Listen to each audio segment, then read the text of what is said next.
Hello, good afternoon, everyone. Hello, hello. Okay, we're just going to hold on for a couple of seconds for other people to join in, and then we'll continue with the live. But to the two people here right now, good afternoon. Welcome to Dyslexia Nigeria's Instagram live session called Dyslexia, where we talk about everything dyslexia.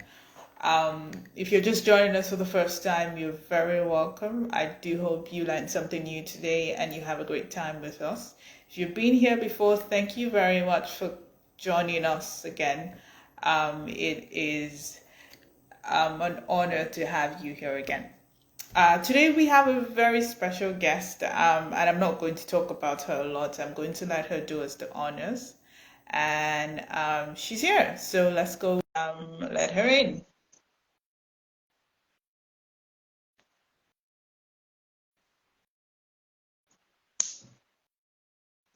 Okay. Hello. Hey, how are you? I'm good, thank you. And you? Very well. Good to see you again. Good to see you again. I mean, just like I had said earlier, I almost had a heart attack. I was like, oh my God, where are you? But yeah, you're here. Here I am.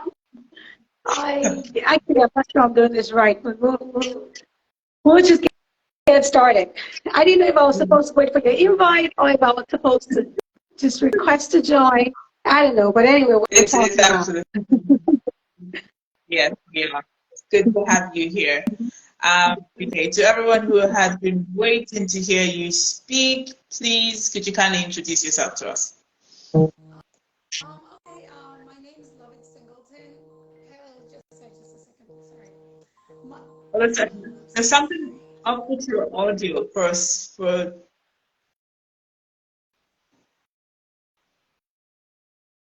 Oh. I'm receiving a phone call on the same phone I'm Oh, talking to you on. okay. Sorry. Got it. Yeah, sorry about that. Yes, I was introducing myself. So yeah, I'm Lovette Singleton, and Okay. I'm a mom. These two lovely children you see behind me. I'm married to my husband Dwayne Singleton. Okay. So Jaden is the boy in the blue, and Zara is my daughter she's the girl in red. And Right. Jaden is my dyslexic. He's my brilliant-minded dyslexic. And yeah, I haven't found out about his, you know, since finding out my son is dyslexic, I have learned a lot, just as a curious parent and then as an advocate and someone who is definitely interested in just spreading as much as possible the positive words that, come with being dyslexic as opposed to what we're constantly used to hearing, dyslexic, Yes. dyslexia, disability, and all of that stuff. So I have been very, very passionate about spreading my knowledge, and hence, one thing led to another, and we're here together today. Exactly. I mean, if there's one parent who has been quite passionate about speaking about dyslexia, it's you. So it was a no-brainer. We had to invite you to the show to speak about dyslexia as a parent. Okay. Thank you very much for introducing yourself. So we'll just go right into the conversation. When did you first realize your son might have dyslexia, and what age was he when you realized that? Yeah, I'd say it was pretty early. He was about maybe 6. Not maybe, he was 6 because he did the kindergarten at 5. And then at Right. 6 years old, he was in the first grade. And then I started getting a lot of messages from his teachers saying, oh, he's not remembering his spelling words. Jaden is having a difficult time, staying on top of his spelling. And Right. it just started as, complaints about spelling.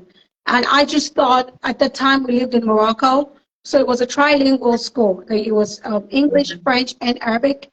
And I just thought, okay, maybe it's just the confusion of languages that is going on with him. He would outgrow it, or maybe when we move somewhere else, he would catch up. But that's when we first started noticing his struggles with spelling and remembering how to spell words correctly. Okay. Okay. So that's pretty much one sign you had noticed. Were there other signs or difficulties you had noticed in him? Yeah. Yeah. Okay.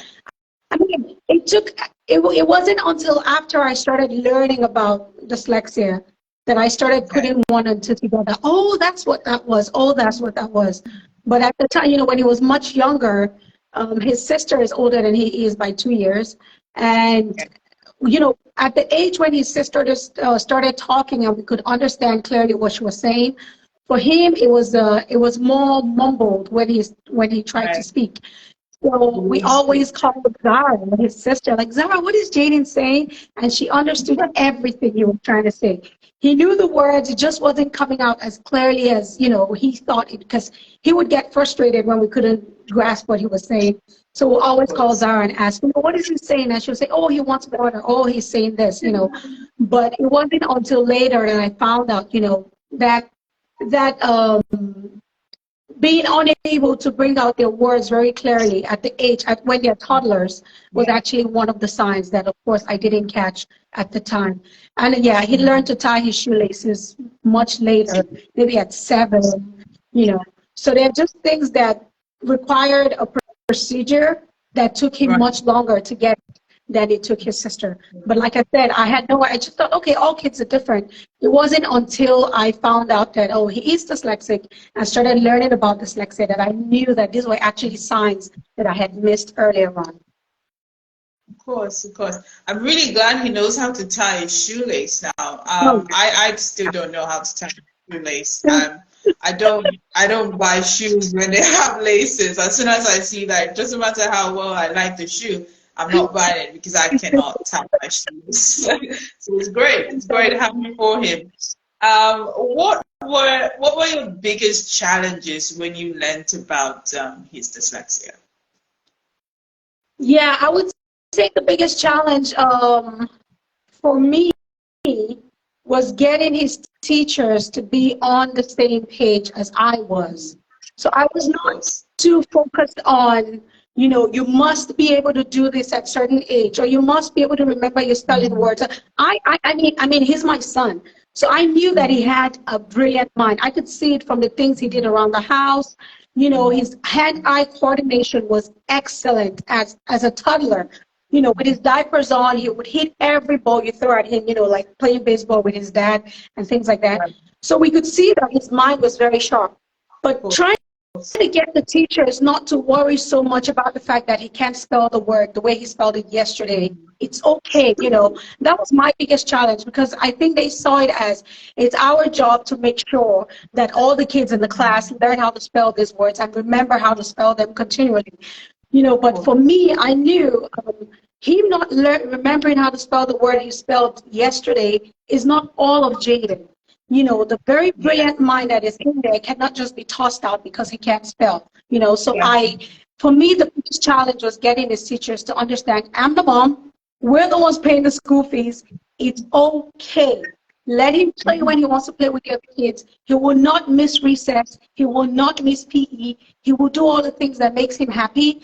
And I'm fine if he's missing an additional spelling tutorial so he can play soccer. That's totally fine with me. So I think that's where I had the biggest challenge, was just getting the teachers to calm down. Teachers. We're good. Yeah. Of course, of course. I mean, I can only imagine school. I say this all the time. Children spend most of their time in school, so it's a bit disturbing where the place they spend most of their time in, the people there are not on the same page with the parents, especially when they tell me, this is my son, this is how good he is. I understand you are worried about his spelling, his writing, which is a lot of times what school focuses on most times. When you're not good with your writing, spelling, and all that, then Yep. something is wrong. Yeah. So Exactly. I Yeah. mean, that's definitely one thing that we need to kick out of schools. There's so many other aspects to a child than just their reading, writing, and Exactly. spelling. And when you Exactly. focus on the things that they find difficult the most, it affects every other thing they do. Yep. So It's like me going to an environment where, I'm not a very organized, I'm not just very organized in general.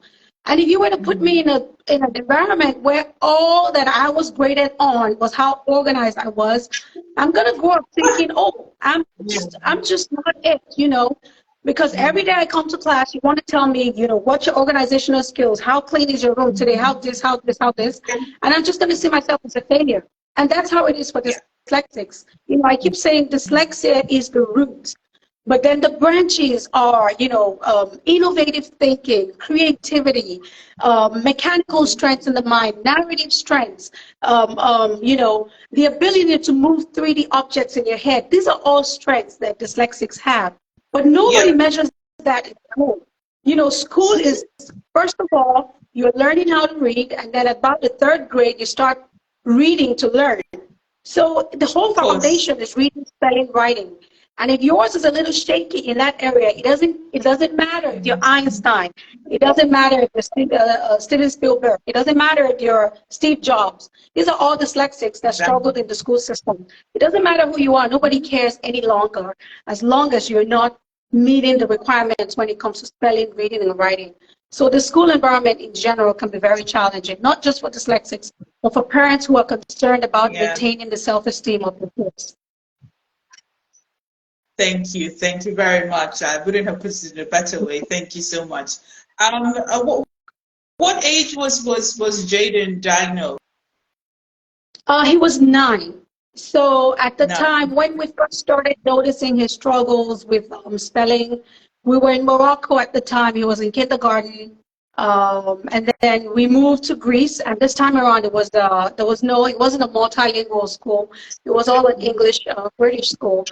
And there, you know, remember I said I was thinking this was a confusion of languages thing that was making him not catch the spelling as fast.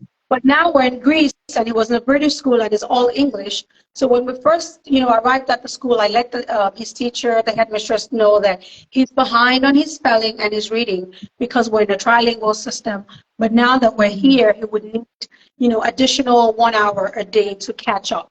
So when the other kids were doing Greek language, they would take him aside for additional reinforcement in English, which is spelling, you know, reading and writing. But then we noticed after a year, he still wasn't at the same level, at grade level. He still was below grade level. So this was that was in 1st grade. No, that was in 2nd grade. He did 1st grade in Morocco. 2nd grade in Greece. 3rd grade in Greece, his 3rd grade teacher started telling me, I think you should get Jaden assessed, you know, the way he remembers how to spell the words. Today he knows everything, and then tomorrow he doesn't remember how to spell the same words he knew yesterday. I feel, you know, and at that time he was still writing, you know, like the B would be a backward, so the B is a D, and then the 9 can be a P, you know, flipping. And this is all part of the strengths of the dyslexic mind that we see as a problem. In the classroom, it's a problem, but in the real world, you're able to manipulate shapes and objects in your brain, and that's actually a mechanical strength that dyslexics have. But in the classroom, it's a problem. Anyway, so his teacher started saying, I see some of the signs, you know, I think you should get him assessed. And at the time, I was like, oh, no, you know, he's not failing. My son is, you know, he doesn't have to be the A student, like the best in the class. I'm okay with having him at an average level. What's important to me is he making progress? Is he better than he was last week? Is he moving up as opposed to being stagnant or even, you know, regressive? And then, so at the time I was very against getting him assessed. And then in the 5th grade, which was our last year in Greece, we're moving from Greece to Zimbabwe. And then in that 5th grade, I had a conversation with the headmistress because going to Zimbabwe, I wanted them to be able to give him the additional 1 hour he was getting every day reading and writing. But then the school in Zimbabwe said, oh, we only provide this if the child has an individual education plan. And he did have an individual education plan, but it was just based off of his teacher's observation of him. It wasn't based off of a psychological educational assessment that he had done. So I had a conversation with his headmistress at the time, and she said, I think you're seeing, because then I kept saying, I'm going to do an assessment, and then what? Right now, the additional 1 hour you're supposed to be giving him, you're currently giving him. If you're telling me get an assessment done so we can start giving him an additional 1 hour in reading and spelling, then that to me there's an end goal. But at this point, I don't see the Right. end goal to getting an assessment. Why do we need a label? You know, he's not failing.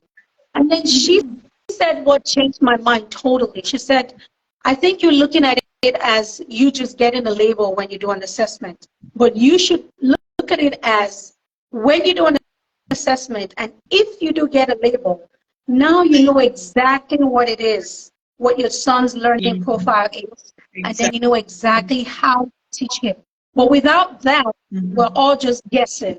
You know, is it the language thing in Morocco? Could it be the French and English he was learning growing up? Could it be, you know, but once you get a professional assessment done and we have a diagnosis, then we can say, oh, this is his learning profile and this is how we must teach him.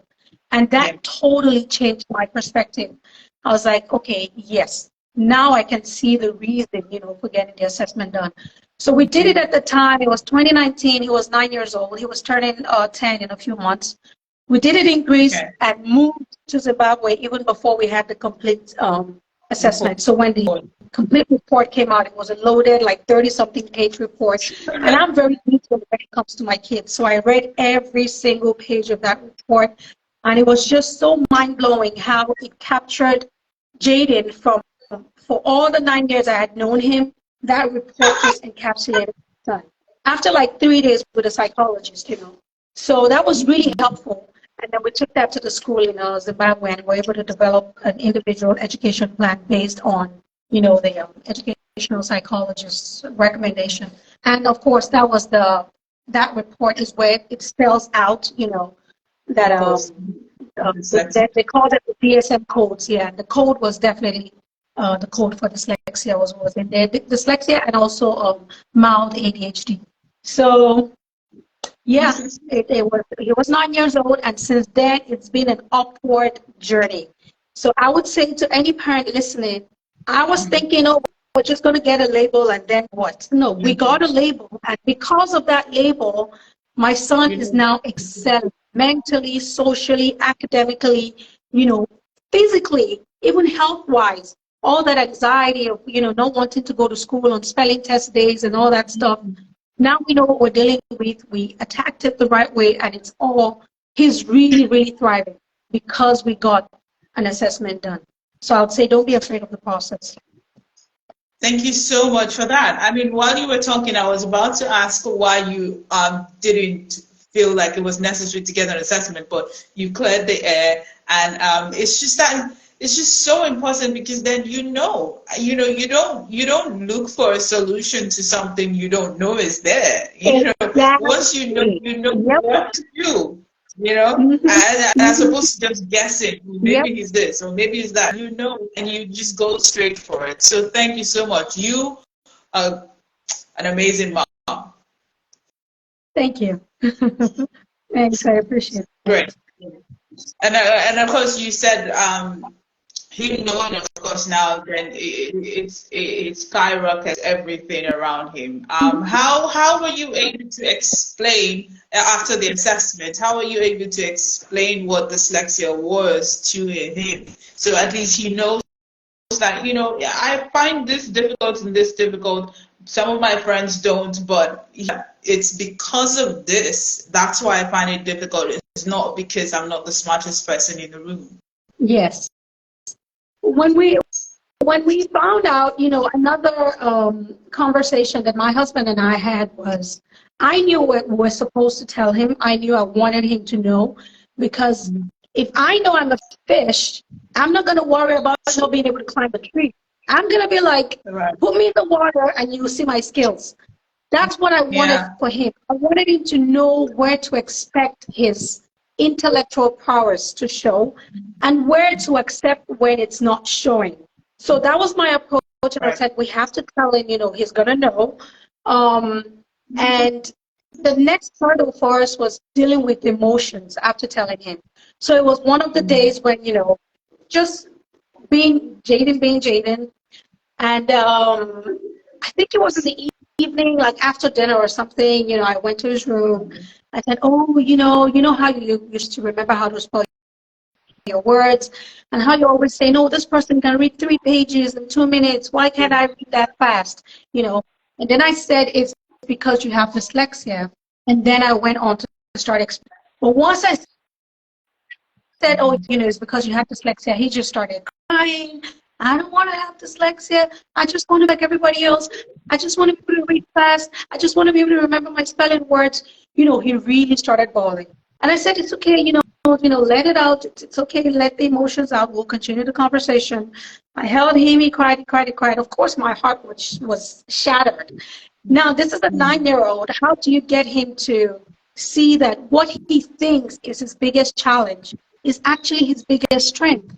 How do I get him to see that you go to school every day and you're reminded constantly of this one challenge you have when it comes to literacy? But then because you're dyslexic, you also have a very brilliant mind. You have a mind that only 20% of the world population has. You have a mind that has been the source of some of the biggest inventions that the entire human history is enjoying. From the light bulb to the telephone to airplanes, these are all from dyslexic minds. Alexander Graham Bell, Thomas Edison, you know. How do I get him to see that you're all these great things, but don't worry when you go to school and you don't get your spelling tests, you know? So I took my time.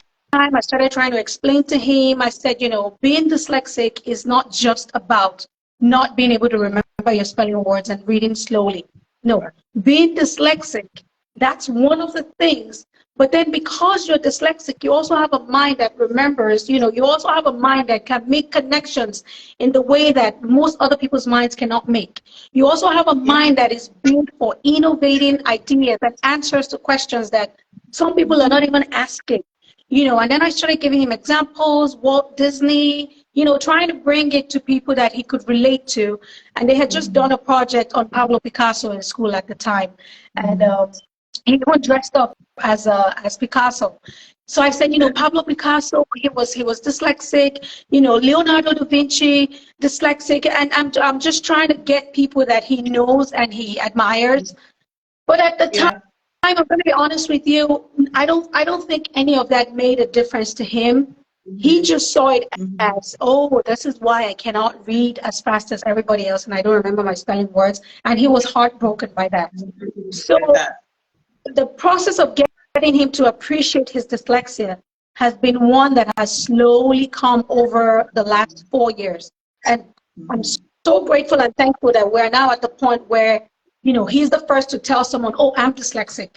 That's how much confidence he has in dyslexia now. So, yeah, that's we broke it to him. We told him, and of course, now it was the very best thing to do. Because now he can make fun of his own spellings. Oh, I can't remember how to spell the word. Oh, mommy, can you help me? Oh, I helped you spell. And then he spells it, and he starts laughing first because maybe he knows he has missed something in the middle, you know. And then, of course, every time that he does something extraordinary, I tell him, that's your dyslexic mind helping you achieve all those great things. You see the way you thought about that? I couldn't have thought about it because you are the one with the dyslexic mind that does all those brilliant things. So it's a process of just injecting that self-confidence and self-esteem in there because it's been years of having it shattered every day at school. So of course it's going to be years of building it back up. Yeah. Thank you so much. I really appreciate the fact that you point out the things that is great about him when he does it. So he realizes that, oh, okay, that's it. I can do that as well. You know, as opposed to some fictional thing, you know, it is something that he did as opposed to, oh, I understand it's important to talk about, you know, all them successful, famous dyslexic, but when he does something that he can relate it directly to, so it makes a lot of sense to him. Okay, so I'm going to go back a bit. So now you're in Zimbabwe, he's in school. How were you able to get the school there to understand what to do and provide him with the right resources? Yeah, so Zimbabwe was a turning point for us. When we got to Zimbabwe, so now we had our, you know, educational psychological report that details Jaden's, who he is basically and how he learns, what his learning profile is. So with that, we're able to, I had a meeting with the headmistress and then the learning support teacher to develop his individual education plan. Now, the individual education plan was just to let him know, sorry, to let all his teachers know, this is how Jaden learns. This is how you teach Jaden. You know, if you have a test and everyone else is in the classroom talking and they're supposed to talk and focus and do all of that at the same time, for Jaden, he's going to need a more quiet space. He's going to need additional time because he reads slower, so it takes him longer to read, decode, understand what the question is, and then phrase and then write his answers. So additional time during testing, and as much as possible, audio books when others have textbooks to read in the class and stuff like that. That's what the IEP says. So getting the school to follow it in the 5th grade, because when we moved there when he was in grade 5, it was not difficult at all because he had one teacher. And this one teacher also had a child who was dyslexic. So she was Jaden's star teacher. Like, she knew exactly how to teach him. You know, when she has all this whole stand up in front of the class and read and all that stuff, his IEP says if he says he doesn't want to do it, you cannot force him to do it. It's just part of the things that we do in the school system that is just adding to the, destruction of the self-confidence of dyslexic kids. Don't call them up to the front of the class to read if they don't want to read. I have dyslexic adult friends who grew up in the US and said, they'll sit in circles and read around the circle, and they will have real panic attacks, like, okay, if this person reads this paragraph and this, okay, so when it gets to me, we're going to be in this next page. And they're flipping to the other page so they can start practicing before it's their time. It's just so much anxiety, and it takes the fun out of reading. Exactly. Anyway, in grade 5, he had this one teacher, and she was excellent. So sometimes if they have like a science project or something, she would come to him, because in the US and in other countries where providing accommodations for dyslexia is required by law, for dyslexics is required by law, a dyslexic student can actually have a scribe, someone who sits beside them in class and writes down their ideas. So they have come up with all these immense, beautiful ideas, but then if they're constricted by the process of writing them down, you're not going to see the extent of the brilliance that's going on in their heads, because now they have to think, okay, how can I put that idea in my head on paper? It's just like another obstacle in front of them. Like I keep saying, it's like me to teach a class on how to make omelets in German. I don't speak German. So it's going to be a very difficult process for me to try to get them to understand what I'm trying, no matter how great of an omelet cook I am. But if you tell me to teach it in English, I'll hit it out the park. So same thing for Jaden. So this one teacher, she would say, okay, tell me what what are you going to do first if you're trying to build this boat that is supposed to float on water? And then without the struggle of trying to write it down, all he's doing now is articulating what's in his head. He's telling her, okay, we're going to use this material first. We're going to do this first. And then she writes down his steps for him. So by the time she's brought the idea out of his head and put it on paper for him, she hands him back the paper. And he's just, anyway, that's the kind of teacher he had in grade 5. He excelled. He was like 80 student. He was 80%, in almost everything that he did, it was 80 and above. But then he moved to grade 6 the next year, still in the same school in Zimbabwe. And then now he has like 6, 7 different teachers, each teacher for a different subject. And that's when we started experiencing problems. So the same Jaden that had just had a brilliant grade 5 started to struggle in grade 6. And then to make it worse, it was the year that COVID hit, and then it was homeschool, and the whole thing was just a mess. But actually that helped me also, because the fact that he was attending school from the house, I could listen in to the classes. And I could listen in and see what teachers were making special accommodations for Jaden versus the ones that did not even know what dyslexia was. So I knew how to structure my parent-teacher meetings and who to talk to, what teachers to say what to. And based on the meetings, it became very clear that maybe out of the 7 teachers, just like 3 of them were following his IEP and doing what it says, in order to carry Jaden along and to see the best out of Jaden. This is how you teach him. Only about 3 of the teachers were following. All the others didn't even know he had an IEP, so the whole thing just became very messed up. So it was at that point that we started looking for alternative options. And my daughter was in the same school. Of course, she had, it was smooth sailing. It's always been smooth sailing for her, because she learns the traditional way, you know. So it was in Zimbabwe we started looking into specialized schools. Because if nothing, grade 5 showed us that if Jaden is in the right environment with the right teacher, he would. Right now, Right. all his report cards is A's and B's. The one C he continues to get is in history. Everything is A's and B's, and this had never been Jaden before because he's in the right environment. But only because of grade 5 were we able to see that if he has the right teachers and the right environment, he can really excel. So grade 6, we started looking for options, and then we found the boarding school that he is now in New York. So he's in a boarding school in Buffalo, New York. Is a specialized school for students with dyslexia and ADHD. And of course, everyone there is trained accordingly. It's one of the leading schools actually in the world. They hold conferences for other language learning different schools to attend at their school. So, you know, we're just blessed to be in the right place at the right time. And now he went there for grade 7 and 8. And now he's going back next year for grade 9. And he's found his happy place. All his stuttering is like almost non-existent. You know, the anxiety for school and all that stuff is totally out the window because now he's in a place where everyone is dyslexic.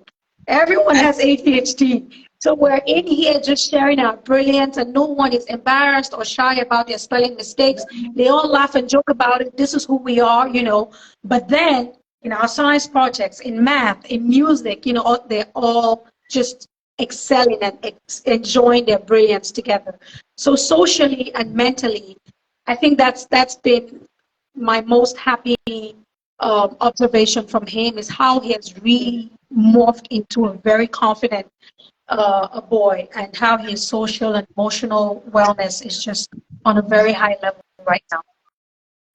Wow, that's a lot. That's amazing. I mean, Jaden is extremely brilliant, and he's very lucky to have you as a mom. You know, have you as his parent. You know, the length you go to ensure that he gets the right resources, the right environment for him. That is a story that needs to be written down in a book for every parent to have a look at. That's quite amazing.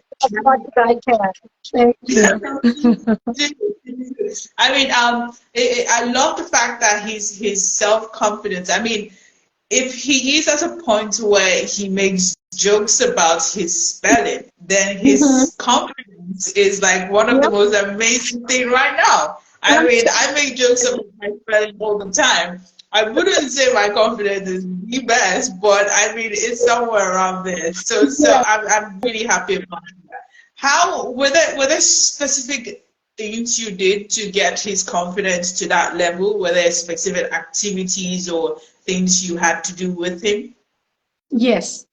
And I really like to tell the story because this is where I see many parents struggling. It's counterintuitive to see that, oh, my child is doing badly in spelling and reading, but instead of giving him additional 2 hours extra lessons after school, I'm going to put him in a soccer club. That's exactly what I did. Because I could see that he's already getting mentally beaten up. Every time he comes back from school, he's just emotionally drained. He doesn't want to think about homework. He doesn't want to do anything that has to, you know, if there's reading involved, he would literally cry. I say, please, can I do math? Please, like tears, crying, you know. And I thought to myself, this is not what life is about. Life is not about spelling correctly and reading fluently. He reads fluently. It's just slow. It's just slower. But we're in the age of technology now. Even I can't remember the last time where I had to spell off my head. Most of the time we type most of what we do on the phone, on your work computer. Autocorrect is spelling and correcting even what you ask it to correct. So how much of a big deal is not knowing how to spell in this day of, you know, all the technological advancements we've made? And I told myself, no, my son's mental wellness is more important than anything else. So when I first started having him on this, he had a teacher who would come 1 hour every day after school. And then I found him a soccer club. And he started going to soccer, and he's really good in sports, really, really good. Whatever sport he puts his hand. Lacrosse, he played for the first time last year. He got an award in lacrosse at school. You know, whatever it is, it's good. Anyway, so we put him in this soccer club, and then he wanted to add one more day to his soccer. He was going twice a week. He wanted to add one more day. The only afternoon we had was the afternoons where his teacher would come. So I thought about it. I was like, I don't know how much he's really learning from, you know, this additional 1 hour. It's just reminding him of what his weakness is. Meanwhile, when he plays soccer, he knows I'm really good.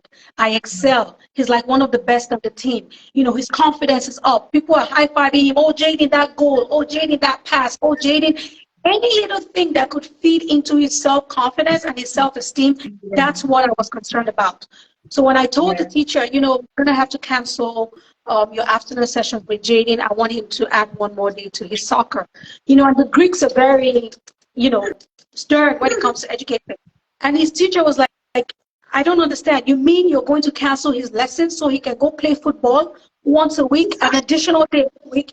And I said, yeah, that's exactly what I'm going to do. I want to cancel this so he can play football, because he's coming back from school already having a long day of constantly being reminded that he made a spelling mistake or he didn't read as fast. When he comes home, I need to balance out that emotion with something positive, something that will boost his self-esteem, something that will make him know, oh, I'm actually really good at this. I may not be good at spelling, but when it comes to soccer, don't mess with me, you know. So I tried to, and that really, really helped his confidence. Because at school, that became his go-to, you know, playground game. When they come out of class, oh, what should we play today? Maybe when others want to play tag or something, Jenny's like, soccer, soccer.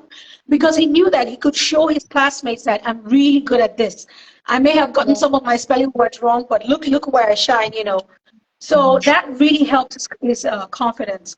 And the more I saw that, the more I did it. So be it, you know, getting him devices where he could start, because he loves music, start listening to music at a young age, you know, start put him in whatever games he's interested in, you know, buy him Legos, buy him toys, buy him things at home that he can use to show himself that I am brilliant. You know, it's not all about spelling for me. These are the areas where I'm brilliant. So for me, it was very important to manage his self-esteem and his emotional wellness by creating avenues where outside of the classroom, he can see how brilliant he is. Be it sports, music, you know, socializing with friends, whatever it is, I just gave him the leeway to do all of that stuff so he could experience brilliance. Because one of the things that dyslexic children are most starved of is praise. They don't get praised at school. They don't get praised in the house. They go to school and everyone reminds them, Olodo, stay in the back of the class. Let's sing you the song. This is how it was when I grew up in Nigeria. You know, somebody didn't spell all their words correctly, and they would literally make them stand up in front of the class and have the rest of us class sing them. Sing a song.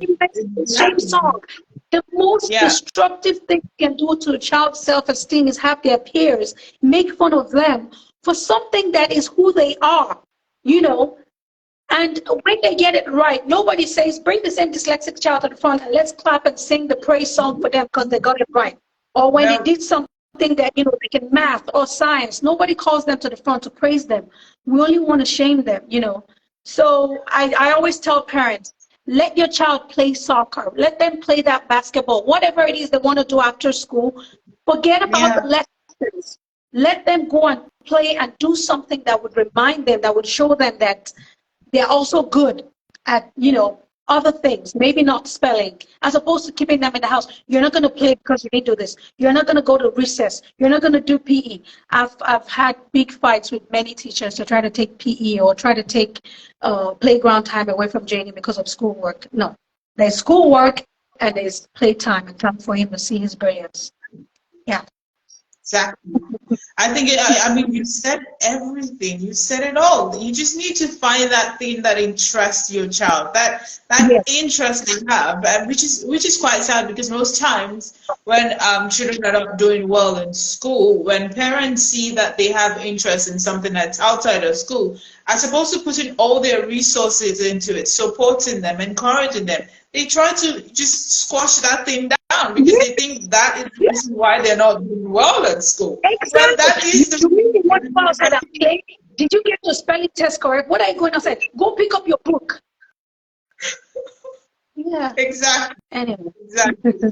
Just not need it at all. You need to just have them enjoy certain things that they are good at. You do not want to even see how much confidence they will have in themselves because they're so used to being in the position where they fail all the time. So having that feeling that they're good at something and they're succeeding at something, it's really important for them to have that. And also just go on with it.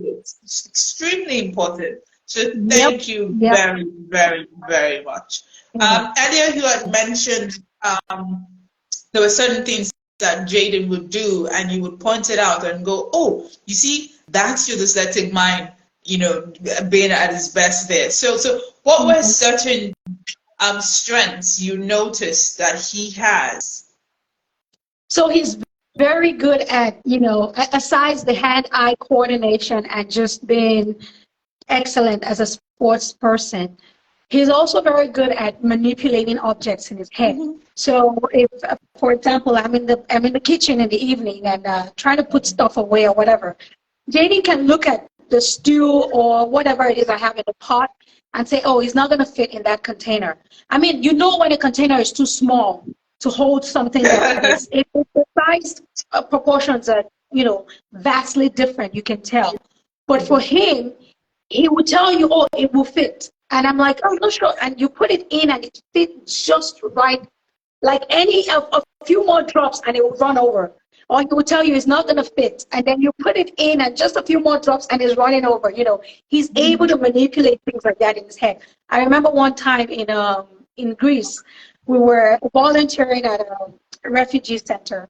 So this particular day, the work we came to do was to take all the furniture out of a room and paint the room so they could turn it into a classroom. So we're there with like 8 adults, you know, all grown ups, trying to figure out how to take this couch out of the room through the door. And everyone is trying, oh no, do it like this. Oh no, do it like this. Oh, nothing was working.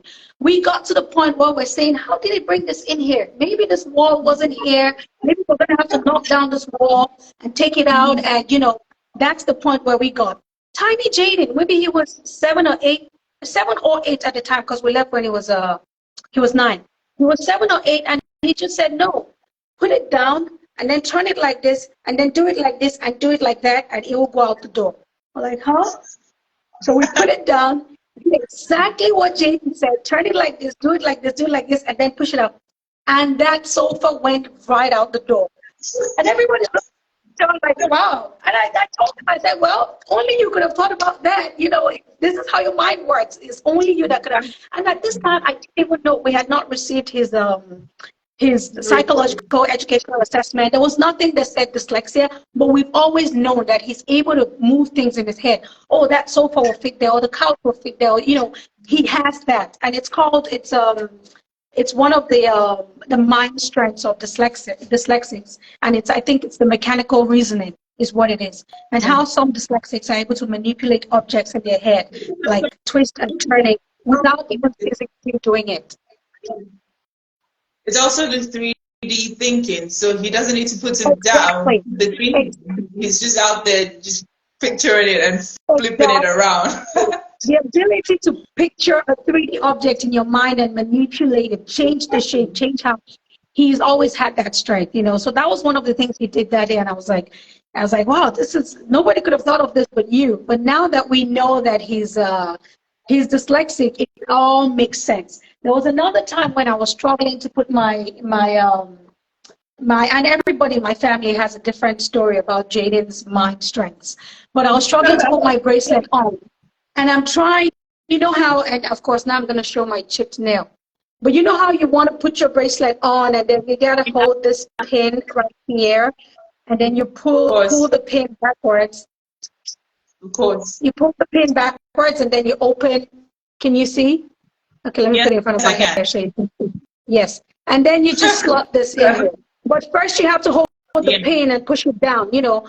So I'm trying to put this on one hand and then I'm struggling and it's not working. And this has always been a challenge for me. It's not working. It just wasn't working. So JD said, oh, let me help you. And then I gave it to him. I extended my arm to him, and he just went, he held the pin, he held this, and then he just used here to push it in like this. Let me do it. So he never touched this. He didn't touch this. He just held this, and then he just pushed it in. And I was like, how did I never think about that, Jaden? You know, and then he started laughing. I said, all my life, I've always thought, you know, the only way to do it is to hold the pin, push the pin down, and then slot this. I've never just held this and just pushed it. And, you know, when he held this and pushed it into the pin, this pin back here moved on its own. Because, of course, it's made to move when this, he just pushed it and just put it in without touching this pin. And I was like, wow, well, that's a mind strike, JD. That's definitely dyslexic thinking right there. That is dyslexic thinking of the highest order, because I've been wearing bracelets for years, and nobody in this family has ever thought about that with you. But it also speaks to, you know, one of the challenges of the dyslexic mind is remembering procedures is very difficult for dyslexics. Yeah. Their brains are wired, they call them the hardwire pathways, and I wrote this down somewhere. Their brains are wired to remember not the steps to the end, but to try to figure out the quickest way to get to the end. So this is why tying shoelaces is very difficult for dyslexics, because the procedure, you look one, you look another, then you do this, then you do this, then you do this.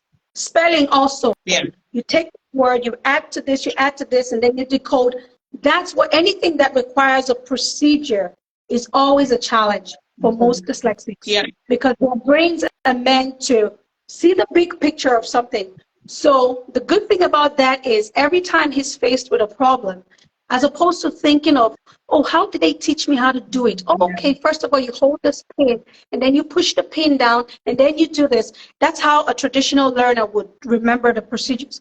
But for dyslexics, they look at the problem at the time and figure out the quickest way to arrive at a solution.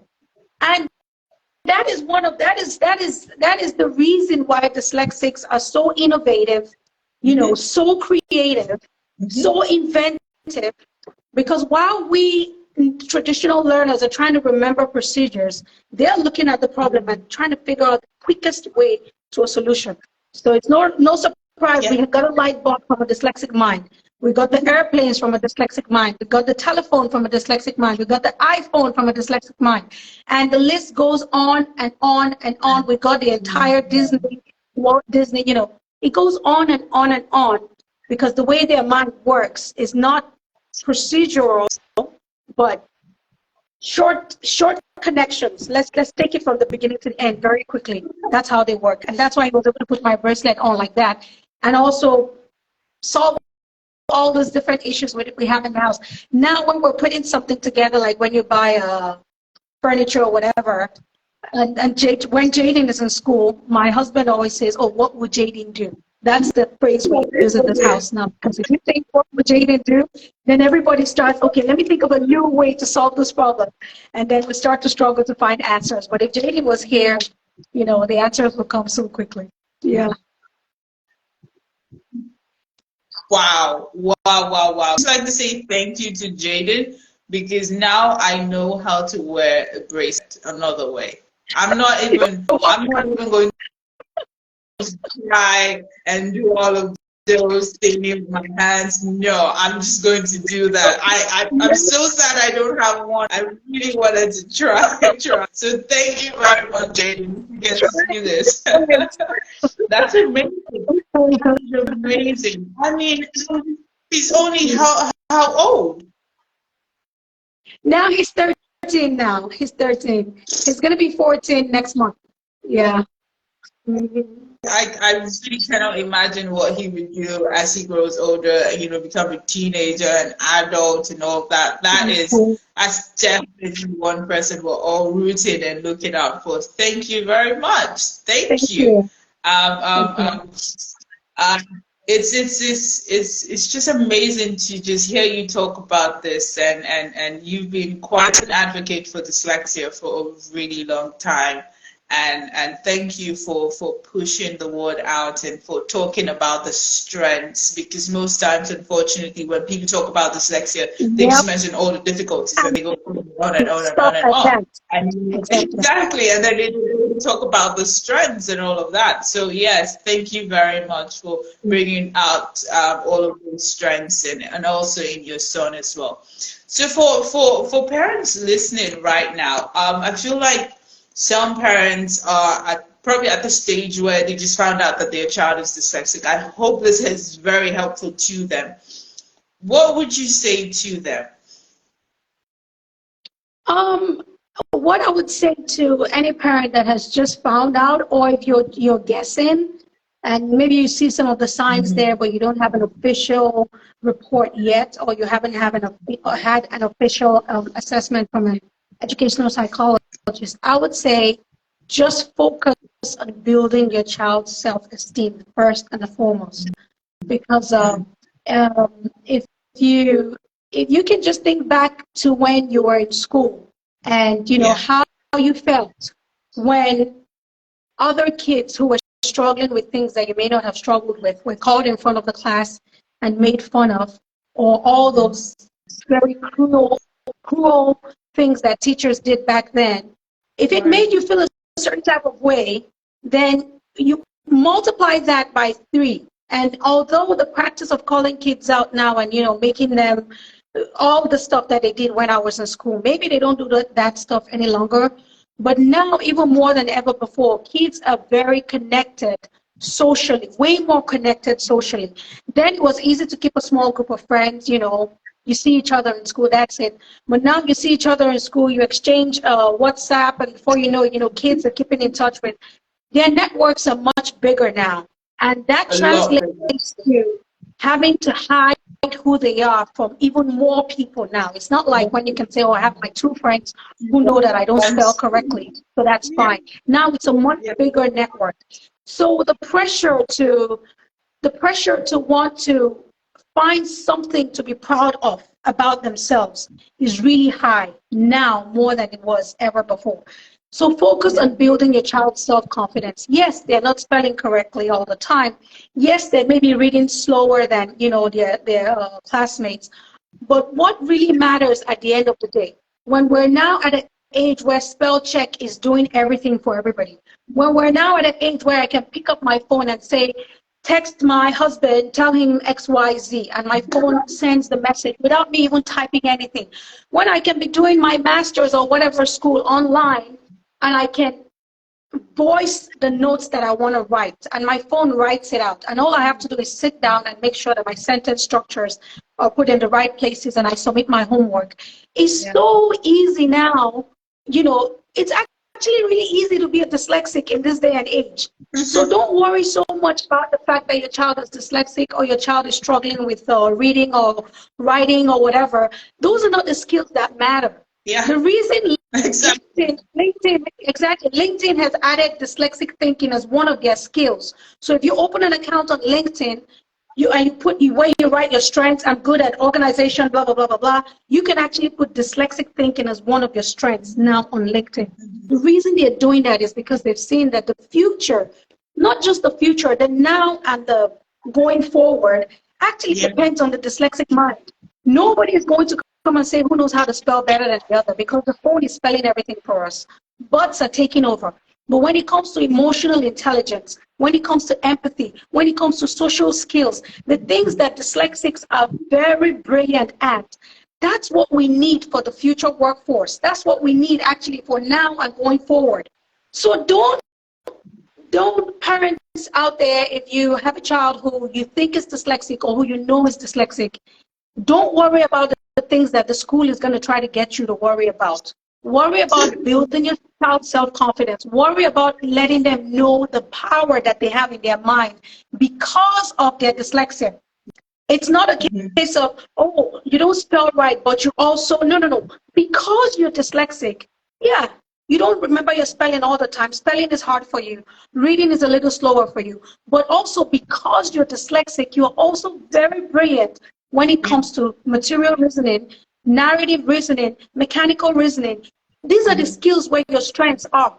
And people who have Yep. succeeded in dyslexics who have succeeded come from all fields and works of life, including writers. Agatha Christie, one of the biggest, female novelists out there, is dyslexic. So dyslexia is not going to hold your child back from anything. Instead, it's going to give them the skills that they need to be successful tomorrow. So if you're a parent who thinks Yes. your child is dyslexic, or don't, it's hard not to worry, because everybody around you is going to make you think, oh, there's a big problem. But it's in your hands as a parent to make sure that the world doesn't swallow your child up because of Woo. this one weakness. They need to define all of dyslexia. And all of dyslexia, just one of the branches is literacy challenges. The many Yeah. other branches are all of the stuff that will build, has already built, is sustaining our civilization from dyslexic Yes. minds.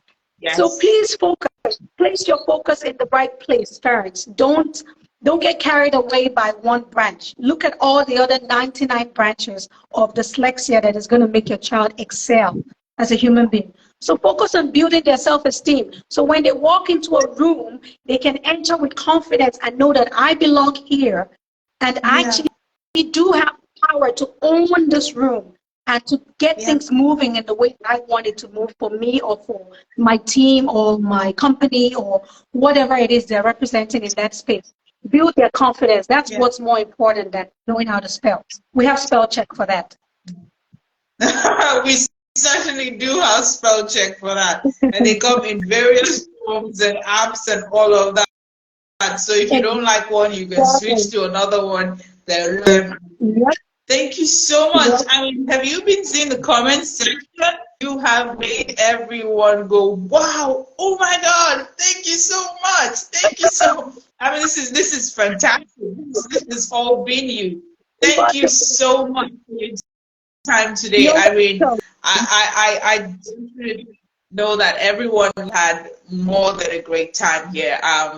They they definitely had a great time. And to everyone who you probably just joined and you're wondering, oh, I missed it. This is so important. This is so informative. Not to worry.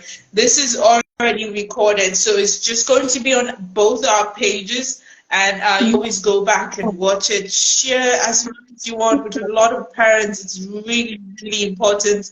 Thank you so much. I mean, if there's one thing I picked out here that you said last, was that there's so many branches to dyslexia. Yep. You cannot really focus on one and leave the 99 one. It's like, there's just so many. You have to look at all those aspects. Thank you so much. I mean, it's like right here, this was so eye-opening. You're amazing. This is great. Thank you so much for your time today, and You're and welcome. our regards and love and warm hugs to Jaden. And thank you very much. I'll also share this on my dyslexia page. I know I should have used that one, but it was also last minute. I was like, if I try to switch to that page now, I may miss the call. Anyway, I'm glad you said you're going to share this on our pages, and I will also share it on my dyslexia page, which is at Lovette Singleton. If anyone wants, additional tidbits on dyslexia, follow me on that page. Nomadic 4 is my more personal family page, but my dyslexia page is Lovette Singleton, and that's where you'll find information that might be helpful to you on your journey. Very well. Very well. Thank you so much for your time today. I mean, I can't stop telling you thank you, thank you, thank Thank you, you. I thank you. appreciate your time, but I appreciate you getting me on this live. Definitely. Thank you so much. Hopefully we get a chance to do it again sometime. Thank you. Thank you to everyone who joined us, everyone who went off, everyone who came back. Thank you very much. Like I said, this would be on our pages, so you can always go back and watch. And please, if you know any parent who is struggling with the idea of their child being dyslexic, please send this to them, let them watch it, send this to as many people as possible. It's really important that we protect the children and we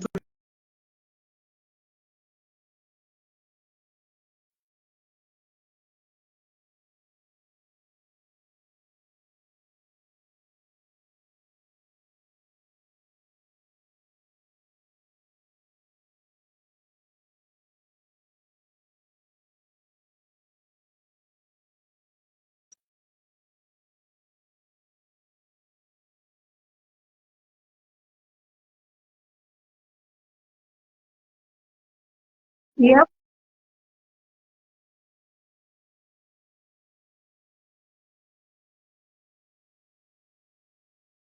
Thank you so much. Thank you. Have a good one. Take care. Thanks. Bye.